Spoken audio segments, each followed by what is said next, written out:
स्वागत है आप सभी लोगों का वीकली करंट अफेयर में। और यहाँ पे हम डिस्कस करने वाले हैं कुछ 12 to 13 इम्पॉर्टेंट करंट अफेयर से रिलेटेड क्वेश्चंस एमसीक्यू जो इस वीक के हैं, मतलब 4th वीक ऑफ नवंबर के हैं। अगर चैनल पे आप नए हो तो आपको सब्सक्राइब कर लेना है और टेलीग्राम चैनल ज्वाइन कर लेना है वीडियो के पीडीएफ के लिए। चलिए स्टार्ट करते हैं। फर्स्ट क्वेश्चन है हमारा, consider the following statement regarding the personal data protection bill. पहले आप ये जान लो कि आज हम इसको करंट अफेयर में क्यों डिस्कस कर रहे हैं। तो अभी हमारे देश की ज्वाइंट पार्लियामेंट्री कमेटी ने बेसिकली जो पर्सनल डाटा प्रोटेक्शन बिल का ड्राफ्ट था उसको अडॉप्ट कर लिया है। अब आपके मन में एक सवाल आ सकता है कि ये जो ड्राफ्ट था, इस ड्राफ्ट को बनाया किसने था। तो इस ड्राफ्ट को बनाया था जस्टिस BN श्रीकृष्णा की कमेटी ने। 2017 में 2017 में एक कमेटी बनाई गई थी जिसको चेयर्ड कर रहे थे BN श्रीकृष्णा जी। और इस कमेटी ने अपना रिपोर्ट तो दिया ही दिया, रिपोर्ट के साथ साथ एक ड्राफ्ट भी बना के दिया कि किस तरीके से ये सारी चीज़ों को हम मॉनिटर कर सकते हैं। किस चीज़ों को मॉनिटर करने की बात हो रही थी, मतलब हमारे देश के लोगों का जो डेटा है उसको स्टोर कौन कर सकता है, कहाँ पे स्टोर कर सकता है, उसको प्रोसेस कौन कर सकता है, इन्वेस्टिगेट कौन कर सकता है, उसका मिररिंग कौन कर सकता है, ये सारी चीज़ें उसमें एनालाइज किया जा रहा था। रिसेंटली आप लोगों ने सुना भी था कि व्हाट्सएप ने एक अपडेट किया था जिसमें कहा जा रहा था कि आपका डाटा वो फेसबुक को ट्रांसफ़र करेंगे, जिसको लेके काफ़ी कंट्रोवर्सी हुई थी। तो इन सारी चीज़ों को कैसे मॉनिटर किया जाएगा उससे रिलेटेड इन्होंने अपनी रिपोर्ट भी दिया था और एक बेसिकली ड्राफ्ट भी दिया था। तो उसको JPC ने अब क्या किया है, एडॉप्ट कर लिया है। उसी से रिलेटेड यहाँ पे बात की गई है। थोड़ी सी चीज़ मैं और यहाँ पे एलोबरेट करना चाहूँगा। डेटा दो टाइप के होते हैं बेसिकली, ब्रॉडली हम बात करें तो एक होता है आपका पर्सनल डेटा और दूसरा होता है non personal data. Personal data में जैसे आपका नाम आ गया, आपकी आइडेंटिटी आ गई, जैसे कई बार कहा जाता है ना कि आधार कार्ड की डिटेल लोग चुरा रहे हैं या फिर गवर्नमेंट का इंटेंशन है उसको प्रोसेस करना, पैन कार्ड की डिटेल, ये सारी चीज़ें आपके पर्सनल डाटा हैं। दूसरा होता है नॉन पर्सनल, जैसे मान लीजिए कई सारे ऐप यूज़ करते हो ना जहाँ पे कहते हैं कि जब ऐप यूज़ करोगे तो आपका लोकेशन ऑन हो जाएगा। मगर लोकेशन ऑन होगा तो लोकेशन एक ब्रॉडर एरिया का होता है, उससे आपकी आइडेंटिटी डिस्क्लोज नहीं होती। अब वहाँ पे कोई आदमी आएगा भी तो उसको 10, 20, 50, 100 आदमी मिलेंगे, वो कैसे फाइंड आउट करेगा कि आप ही हो उनमें से। तो ये होता है non personal data. Personal data होता है आपकी आइडेंटिटी। इसमें भी कुछ हाईली सेंसिटिव डाटा होते हैं, जैसे कि आपकी फाइनेंशियल कंडीशन क्या है, मतलब आपका फाइनेंस क्या है, हेल्थ क्या है, सेक्सुअल ओरिएंटेशन क्या है। अब आप कहोगे कि यहाँ पे सेक्सुअल ओरिएंटेशन कैसे आ गया। जैसे कि एग्जांपल से मैं आपको समझाता हूँ। मान लीजिए कि इसरो का कोई साइंटिस्ट है और लोगों को पता चल गया कि इसका सेक्सुअल ओरिएंटेशन ये है या फिर इसकी फाइनेंशियल कंडीशन ये है। तो बहुत बार आप लोगों ने मूवी में देखा ना कि उस टाइप से लोग क्या करते हैं, फिशिंग अटैक करते हैं। मान लीजिए सबको पता चल गया यार ये वाला साइंटिस्ट ना ढरकी है, लड़कियां देंगे तो फंस जाएगा, फिर डाटा लीक कर देगा। ऐसा एग्जाम्पल भी आप लोगों ने सुना होगा कि इंडिया की बेसिकली एक उच्चायुक्त थी पाकिस्तान में, एग्जैक्टली नाम तो मुझे याद नहीं है, निशा गुप्ता या समथिंग नाम था उनका। वहाँ पे उनका अफेयर हुआ और इंडिया के जो पर्सनल डाटा थे वो पाकिस्तान में लीक करने लग गई थी। तो इस टाइप के जो डाटा होते हैं जिससे आदमी के ऊपर अटैक किया जा सकता है, आदमी के जो इंटेंशन उसको मॉडिफाई किया जा सकता है। और ये केवल इस पर्टिकुलर केस में नहीं, बहुत सारे जगह देखा होगा कि इलेक्शन में भी इसका यूज़ किया जाता है और भी कई सारे जगह आपको प्रोडक्ट बेचने के लिए इसका यूज़ किया जाता है। जो बेसिकली व्हाट्सएप से फेसबुक मांग रहा था वो किस लिए मांग रहा था, प्रोडक्ट बेचने के लिए। तो ये सारे आपके पर्सनल डाटा हैं और हाईली सेंसिटिव हैं। तो बहुत कंसर्न था, कोर्ट के इस पे ऑर्डर भी थे, तो ये कमेटी बनाई गई थी। खैर वो सारी बातें हो गई। अब हम अपने क्वेश्चन पे मूव करते हैं। पहला ऑप्शन है यहाँ पे, the bill seeks to provide a protection of the personal data of individual and establish a data protection authority for the same. बिल्कुल सही बात है। ऐसा कहा गया इस बिल में कि डाटा प्रोटेक्शन के लिए एक अथॉरिटी बनाया जाएगा और हर किसी का पर्सनल डाटा को प्रोटेक्ट किया जाएगा और ये किया जाना चाहिए भी, ये तो अच्छी बात है। बट यहाँ पे इसको क्रिटिसाइज भी किया जाता है कि एक लूप फॉल ये दिया गया कि गवर्नमेंट जब भी चाहेगी, जिसका भी डाटा चाहेगी, जिस भी इन्वेस्टिगेटिंग अथॉरिटी को अथॉराइज करना चाहेगी कर सकती है और वो आपके डाटा को इन्वेस्टिगेट कर सकते हैं। तो इस तरीके से कहा गया कि आपकी तो यहाँ पे क्या हर आदमी को थ्रेटन किया जाएगा, इलीगल तरीके से उनका डाटा एक्सेस किया जाएगा। तो इसको लेके कंट्रोवर्सी भी चल रही थी काफ़ी टाइम से। लेट्स सी कि आगे क्या होता है, जब फाइनल बिल आएगी तो पता चलेगा कि उसमें क्या क्या इंक्लूड है क्या नहीं। सेकेंड है, the bill govern the processing and the processing of personal data by the government only. ऐसा नहीं है, गवर्नमेंट तो डाटा आपकी प्रोसेस कर ही सकती है, बाकी देखो आप सोशल मीडिया वेबसाइट भी आपके डाटा प्रोसेस करती है ना, आपसे मांगती है आपके पर्सनल डाटा, आपका नाम क्या है, डेट ऑफ बर्थ क्या है, और भी बहुत सारी चीजें मांगती हैं तो आप देते हो। तो प्रोसेस कोई भी कर सकता है, ऐसा कुछ इस बिल में नहीं है कि केवल और केवल गवर्नमेंट कर सकती है। दूसरा है under this bill the fiduciaries can produce the data without the consent of individual. ऐसा नहीं है, ऐसा नहीं कि कोई जिम्मेदार आदमी ऑर्गेनाइजेशन आपसे बिना परमिशन के आपके डाटा को ले सकते हैं, प्रोसेस कर सकते हैं, मतलब लेके प्रोसेस करें, that is the illegal thing, but legally ऐसा वो नहीं कर सकते हैं। तो सेकेंड ऑप्शन भी गलत है आपका, थर्ड ऑप्शन भी गलत है, तो ऑप्शन 1 केवल यहाँ पे सही है। बहुत इंपॉर्टेंट क्वेश्चन है, ध्यान रखना, इसके हर पहलू को ध्यान रखना, कहीं भी क्वेश्चन पूछा जा सकता है। क्वेश्चन नंबर सेकेंड है, consider the following statement regarding the national family health survey NFHS5। ये बेसिकली जो सर्वे था ना 5th टाइम्स किया गया है, मतलब इसका ये 5th सेशन है। इससे पहले ऑलरेडी ये सर्वे किया जा चुका था 1993, 92, 93 में, 90, 88, 99 में, इससे पहले 2005 और 6 में, उसके बाद 2015 और 16 में, मतलब ये 92, 93 में पहली बार स्टार्ट किया गया था और 4 बार हो चुका है ऑलरेडी, ये 5th इसका एडिशन था। इसमें एक बड़ा इंटरेस्टिंग चीज आया जिसपे खूब ज्यादा डिबेट हो रहा है कि हमारे देश की पॉपुलेशन अब डिक्रीज करने वाली है। तो क्या ये सही है, क्योंकि यहाँ पे कहा जा रहा है कि हमारे देश की जो फर्टिलिटी रेट है वो 2.1 रह गया, मतलब हमारे देश में एक जो औरत है वो 2.1 बच्चे पैदा करती है ऑन एन एवरेज। इसकी बात, पहले बात तो ये सर्वे है, एग्जैक्ट डाटा नहीं है, कुछ सैंपल्स लिया जाता है सर्वे में, उसको एनालाइज किया जाता है, ऐसा आप नहीं कह सकते कि एग्जैक्टली ऐसा है। और कह रहे हैं कि ये जो फर्टिलिटी रेट है बेसिकली माना जाता है कि इस फर्टिलिटी रेट पे आप आ गए तो अब आपकी पॉपुलेशन की ग्रोथ नहीं होने वाली है, बट यहाँ पे कई सारे लूप फॉल्स भी हैं। अब हमारे देश की जो पॉपुलेशन है, अब ये देखोगे कि यहाँ पे ऑन एन एवरेज कंसीडर किया गया है, बट हमारे देश में जो पॉपुलेशन है, ऐसी औरतें 15 से 48-49 साल वाली जिनको माना जाता है कि ये बच्चे पैदा करने की कैपेबिलिटी है, ये फर्टाइल एज है, तो वो वाली पॉपुलेशन बहुत ज्यादा है। अब टोटल पॉपुलेशन के कंपैरिजन में ये पॉपुलेशन बहुत ज्यादा है, बट ये सारे पैरामीटर वहां पे कंसीडर नहीं किए गए हैं कि ये जो सैंपल्स लिए जाएंगे केवल इसी एज ग्रुप का लिया जाएगा, तो ये सारे थोड़ा प्रॉब्लमेटिक भी है इसमें, बट ठीक है, एक ऑन एन एवरेज सिनेरियो हमको पता चल गया है। फर्स्ट ऑप्शन है आपका the union territory of Dadra and Nagar Haveli, Daman and Diu had the worst urban sex ratio and Delhi had the worst rural sex ratio. तो अनफॉर्चुनेटली ये बात सही है, होनी नहीं चाहिए, बट है तो क्या कर सकते हैं। और इसमें पहली बार ऐसा भी हुआ है कि 1000 मेन पे टोटल 1020 फीमेल हैं, मतलब पहली बार ऐसा देखा गया कि हमारे देश का जो सेक्स रेशियो है वो कुछ उल्टा हो गया है। तो ये सारी बहुत सारी इंटरेस्टिंग चीजें भी इसमें निकल के आई हैं। दूसरा जो क्वेश्चन है, total fertility rate has also come down below the threshold at which the population is expected to replace itself from the generation to next। वही चीज मैंने जो को बताया कि अगर ऐसा हो गया है, हमारे दो वाली बात हो गई कि हम 2 लोग हैं, 2 बच्चे पैदा किए, तो ये तो कांस्टेंट लाइन बढ़ गई ना, और फिर उसमें से काफी सारे लोगों की डेथ हो रही है। तो वो सारी चीजें हैं कि अब हम क्या करेंगे, खुद को बस रिपीट करते रहेंगे, जो ग्रोथ है हमारी नहीं होगी। तो सेकेंड ऑप्शन बिल्कुल सही बात है। लेट्स सी कि जो हमारा सेंसस आएगा 2021 वाला, उसमें क्या सिनेरियो रहता है। तो अभी के लिए यहाँ पे जो आपका ऑप्शन है दैट इज सी, दोनों सही हैं, तो सी ऑप्शन इज करेक्ट। यहाँ पे बाकी सारी डिटेल जिस पे हम बात कर रहे थे वो भी मेंशन है। ये भी आपको ध्यान रखना है कि बेसिकली ये सर्वे करवाता कौन है, तो हेल्थ एंड फैमिली वेलफेयर कराता है, और इसका जो नोडल एजेंसी है वो नोडल एजेंसी का ध्यान भी रखना, मे भी आपसे एग्जाम में पूछ ले। एक चीज और आपको ध्यान रखना है कि तेलंगाना, इस डाटा में कहा गया है तेलंगाना, गुजरात, केरला, महाराष्ट्र और वेस्ट बंगाल, इनमें जो चाइल्ड स्टैंटिंग की प्रॉब्लम है वो बढ़ गई है, मतलब जो एज वर्सेस हाइट होता है वो एवरेज ठीक नहीं है, जो कि एक कंसर्निंग पॉइंट है। और भी बहुत सारी चीजें इन्होंने बताया है कि हमारे देश में खाना तो सबको मिल रहा है, बट जो न्यूट्रिएंट हैं, चाहे बच्चे हों चाहे यंग हैं, वो प्रॉपर तरीके से नहीं मिल पा रहा है।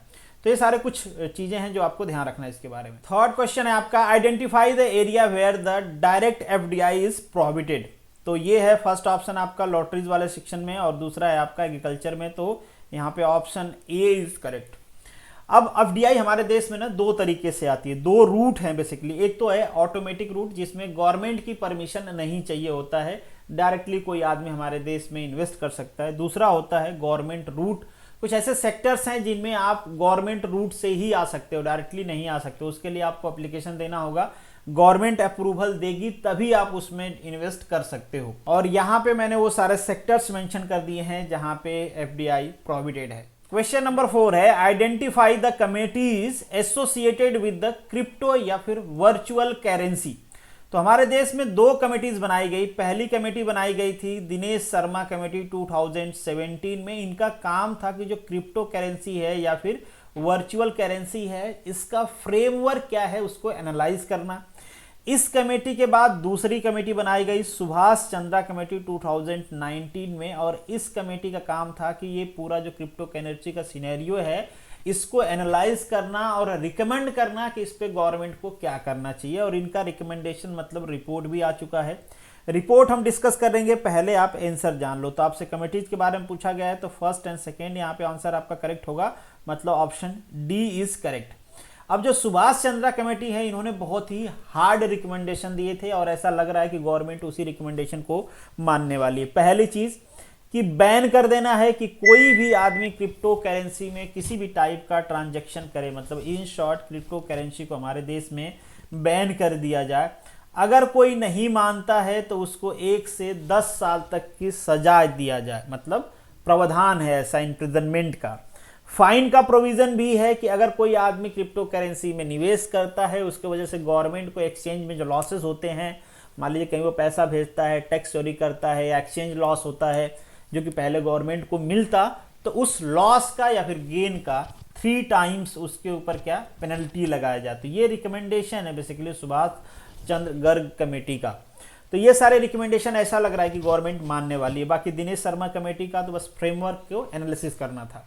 क्वेश्चन नंबर 5 है, which of the following organisation और institution release the global state of democracy report. तो इसको रिलीज किया है basically international institute for democracy and electoral assistant ने। ऑस्ट्रेलिया की ऑर्गेनाइजेशन है, इंडिया भी बेसिकली एक मेंबर कंट्री है उसका।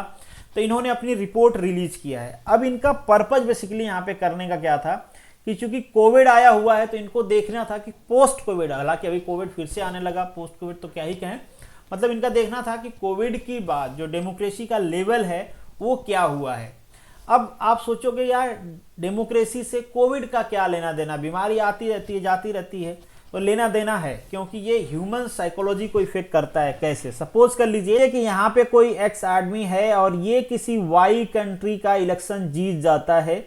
जीतने के बाद यहाँ पे इस कंट्री में दोबारा इलेक्शन होने वाला होता है 2020 में, और जब इलेक्शन अनाउंस ही होने वाला होता है और उसी टाइम पे आ जाता है कोविड। कोविड की वजह से सरकार डिसाइड करती है, अपोजिशन भी मान जाता है कि ठीक है अब इलेक्शन नहीं कराया जाएगा क्योंकि सीन वैसा नहीं है, इलेक्शन नहीं होता है। बट ऐसा रहता है कि अगर इलेक्शन होता तो इस आदमी के हारने के चांसेस ज़्यादा हैं, और कोविड में इसने मिसमैनेजमेंट और कर दिया, पब्लिक और नाराज होगी। तो अब ये श्योर हो गया है कि पोस्ट कोविड जो इलेक्शन होगा इस देश में ये आदमी पक्का हार जाएगा। इलेक्शन होने वाला था 2020 में, 2021 आ गया, इलेक्शन नहीं हुआ। ये आदमी फ्री फंड में 2020 2021 पूरा 2 साल एंजॉय किया बिना इलेक्शन का, जो कि हट सकता था 2020 में। अब इसको क्या लगेगा कि यार इलेक्शन होगा तो मैं तो बाहर हो जाऊंगा, मैं हार जाऊंगा। अब ये डेमोक्रेसी से डिक्टेटरशिप की तरफ बढ़ना चाहेगा, मतलब सोचेगा ठीक है काहे का इलेक्शन करवाना, 2 साल नहीं हुआ, मजे में रहे, अब ऐसा करो हाईजैक कर लो पूरी कंट्री को, इलेक्शन करवाओ ही मत, अपोजिशन रोता रहे गराता रहे कुछ भी हो। तो ये सीन बहुत ज्यादा देखा जा रहा है कि बहुत सारे देश में डेमोक्रेसी के थ्रू शासन करने आते हैं और खुद क्या बन जाते हैं, डिक्टेटर बन जाते हैं। मतलब जब तक वो लड़ रहे होते हैं तब तक चाहिए होती है उनके देश में उनको डेमोक्रेसी, और जैसे ही डेमोक्रेसी से ये प्रेसिडेंट या पीएम बनते हैं ये खुद ही बन जाते हैं डिक्टेटर। इस टाइप का सिनेरियो बहुत जगह बढ़ रहा है और बहुत सारे रिपोर्ट्स आप देखते होंगे कि कई सारे कंट्री में ऐसा किया गया है। तो ये एक थोड़ी सी डरावनी सी खबर है। एक क्वेश्चन आपको यहाँ पे बताना है, which country hosting the virtual global democracy summit December 2021, कौन सा देश इसको होस्ट कर रहा है, ये आपको कमेंट बॉक्स में बताना है।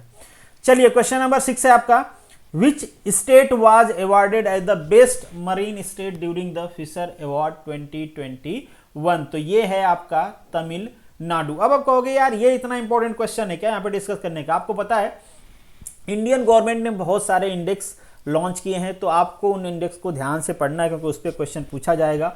और यहाँ पे ये इसलिए इंपॉर्टेंट हो जाता है कि एक बहुत बड़ी पॉपुलेशन इंडिया की बेसिकली इस बिजनेस में इन्वॉल्व है। टोटल 28 मिलियन लोग इन्वॉल्व हैं यहाँ पे, और ऐसा नहीं कि बहुत छोटी ये इंडस्ट्री है। अगर हम दुनिया की बात करें तो 4th लार्जेस्ट हम फिशिंग एक्सपोर्ट करते हैं पूरी दुनिया में। हमारे जीडीपी में भी इनका कंट्रीब्यूशन है 1% का। तो इसीलिए इस पे बात करना जरूरी है कि इतनी बड़ी पॉपुलेशन इसमें इन्वॉल्व है, और स्पेशली वो पॉपुलेशन जो हमारे यहाँ पे लोअर मिडिल कैटेगरी में आती है। अगर हम फाइनेंस की बात करें तो किस दिन ये अवार्ड रखा गया था? वर्ल्ड फिशरिंग डे के दिन रखा गया था, दैट इज 21 नवंबर। ये भी आपको ये दिन भी ध्यान रखना है। क्वेश्चन नंबर 7 है, which city has top the SDP मतलब sustainable development goal urban index and dashboard 2021? तो यहाँ पे है आपका शिमला। हमारे देश में काफ़ी सारे पैरामीटर पे टोटल 77 एसडीपी इंडिकेटर्स थे। हालांकि जो यूएन है उनके 17 ही हैं, बट हमने क्या कितने रख रखे हैं? 77 रख रखे हैं। अब इसमें ढेर सारा एजुकेशन, पढ़ाई, health, financial condition, house, bathroom, सारी चीज़ें रख रखा है हमने। ठीक है, उसके बेसिस पे शिमला क्या है इसमें टॉप पे है, और सबसे खराब हालत है धनबाद की। तो इन दोनों का नाम ध्यान रखना, बस नाम ही इंपॉर्टेंट है और कुछ यहाँ पे इंपॉर्टेंट है नहीं। क्वेश्चन नंबर 8 है आपका, India took a part in the trilateral exercise दोस्ती एक्सरसाइज हम 30 साल से कर रहे हैं मालदीव और श्रीलंका के साथ, और ये इसका 15th एडिशन था जो हमने अभी रिसेंटली नवंबर 20 से लेके 24 तक कंडक्ट किया। तो ध्यान रखना दोस्ती किसके किसके बीच में है? Maldives, Sri Lanka and India. Next question है, which bank has launched a new online platform trade emerge? तो आईसीआई ने लॉन्च किया है कि आप एक्सपोर्ट इंपोर्ट कर रहे हो विद इन कंट्री, तो उसके लिए इन्होंने एक सेपरेटली ऑनलाइन प्लेटफॉर्म लॉन्च किया है, जिसके वजह से ट्रांजैक्शन को सिंप्लीफाई किया जाए और ट्रेड मतलब इन बिटवीन ट्रेड जो है, इंटरनल ट्रेड जो है उसको बढ़ाया जा सके। तो बैंक का नाम क्या है? That is ICI. Question number 10 है आपका, what is the name of NASA first planetary defence test mission? नाम है उसका डर्ट। Very simple. अब आप सोचोगे कि ये नासा बेसिकली कर क्या रहा है, डर्ट का बेसिकली मिशन क्या है? ये सारी चीजें आप ध्यान रखना कि डर्ट को बेसिकली लॉन्च कौन कर रहा है? स्पेस एक्स लॉन्च कर रहा है इसको, जो एयरक्राफ्ट है इनका डर्ट का। तो इस पर्टिकुलर का पर्पज क्या है पहले आप ये समझ लो। तो आपको पता होगा कि ये जो होते हैं ना, इन्हें हम कहते हैं एस्टेरॉयड। इस टाइप के छोटे तारा, जिसको सिंपल कहें तो छोटा तारा, एस्टेरॉयड होते हैं, और इनसे अभी धरती को कोई खतरा नहीं है। बट मान लो कि कोई देश इतना पावरफुल हो जाए और चाइना जैसे टेस्ट करना लगे। रिसेंटली आपने देखा कि चाइना ने हाइपरसोनिक मिसाइल का टेस्ट किया था, जो पूरा पृथ्वी का ऐसे चक्कर लगा के और टारगेट को हिट किया। हिट नहीं कर पाया, बट ऐसा था कुछ। अब मान लीजिए कोई कंट्री ऐसे अटैक करना चाहती है कि कोई एक्स कंट्री है और यहाँ पे कोई वाई कंट्री है, वाई कंट्री ज़्यादा पावरफुल है, और उसको लगता है मैं इस पे लड़ाई करूंगा डायरेक्टली तो लोग नाराज होंगे, बाकी दुनिया के लोग हमारे अगेंस्ट आ जाएंगे। तो वो क्या कर सकता है? वो क्या करेगा? अपने स्पेस क्राफ्ट को इससे टक्कर मार देगा, एस्ट्रोनॉइट से, और ऐसा टक्कर मारेगा कि ये जो है ना आके इस देश में गिरे तो काफी नुकसान हो। तो इस टाइप के वॉरफेयर भी स्टार्ट हो सकते हैं। ये मैं बेसिकली जो एक्सपर्ट्स ओपिनियन है उनकी बात बता रहा हूं। तो नासा बेसिकली इस टेस्ट में डिफ्लेक्शन को एनालाइज करने की कोशिश कर रहा है कि मान लीजिए इस एस्टेरॉयड को हिट किया जाता है तो कितना मास, कितना वेलोसिटी से हिट किया जाएगा, तो ये कितना मूव करेगा। मतलब इसकी जो काइनेमेटिक एनालिसिस है ना, वो नासा करने वाला है इस बेसिकली प्रोग्राम के अंदर। जो 11th नंबर का क्वेश्चन है, the stealth guided destroyer INS Visakhapatnam, इसको मैन्युफैक्चर कौन कर रहा है? रिसेंटली आपको पता है कि इंडियन नेवी में इसको इंडक्ट किया गया है, तो इसको मैन्युफैक्चर कर रहा है MDSL, और बेसिकली ये गवर्नमेंट कंपनी है। और यही चाहे सबमरीन हो, चाहे एयरक्राफ्ट कैरियर हो, या फिर डिस्ट्रॉयर हो, जो भी इस टाइप के नेवी के इक्विपमेंट होते हैं, जनरली ये कंपनी उसमें रहती है। और ये आपको नजर आ रहा होगा INS विशाखापट्टनम, और ये बाकी उनकी डिटेल है। बेसिकली एक प्रोजेक्ट चल रहा है हमारे यहाँ P-15B, जिसमें डिस्ट्रॉयर बनाए जा रहे हैं। टोटल 4 डिस्ट्रॉयर बनाए जाएंगे, जिसमें एक को इंडक्ट कर लिया गया है। तो ध्यान रखना, इसका नाम इंपॉर्टेंट है। एक क्वेश्चन मैं और आपसे पूछूंगा, रिसेंटली इंडियन नेवी ने एक सबमरीन को भी इंडक्ट किया है, तो उस सबमरीन का नाम क्या है आपको बताना है। और उस सबमरीन को भी इंडिजिनसली ही डेवलप किया गया है, तो आपको उसका नाम बताना है। उसका नाम भी कुछ INS से ही स्टार्ट है, बट आगे क्या है वो आप कमेंट बॉक्स में बताना। नेक्स्ट जो क्वेश्चन है 12 number, who is the winner of Tata literature life time achievement award 2021। तो ये नाम है अनीता देसाई। कई सारे नोवेल्स लिखी हैं, ये इंडियन नोवेलिस्ट हैं, मूवीज़ भी बनी हैं इनके नोवेल पे। इनको आप जानते होगे चाहे नहीं जानते होगे, किरण देसाई को शायद आप सभी लोग जानते होंगे। किरण देसाई भी इनकी लड़की हैं और नोवेलिस्ट हैं। उनको बुकर प्राइज भी मिला था उनके बुक इनहेरिटेंस ऑफ लॉस के लिए। तो बहुत ही फेमस पूरी फैमिली ही नोवेलिस्ट है।